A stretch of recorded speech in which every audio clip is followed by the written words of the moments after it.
Noong nakaraang linggo, nag-usap na ang Pangulong Duterte at si Chinese Ambassador Huang Xiliang na nagsabing hindi mga fishing militia ang mga fishing boats. Aalis rin daw doon ang mga barko pag bumuti ang panahon. Apat na lamang ang Chinese vessel na nakita natin sa Hulyo Reef, which is part of pagkakaisa reef, at meron ding nakita doon nga sa mga karating ng mga bahura.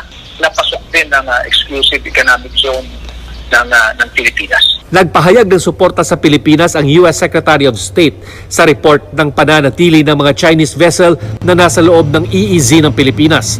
Ganon din ang Canada, Japan, United Kingdom at Australia. Ang hindi pag-alis ng Chinese, hindi na ikinagulat ni UP Professor J. Batumbakal. And I don't expect it to be fully emptied, no? But they will want to take some of the tension off the incident by dispersing the fleet, given what they're dealing with with so many other issues. They don't want additional problems, kumbaga.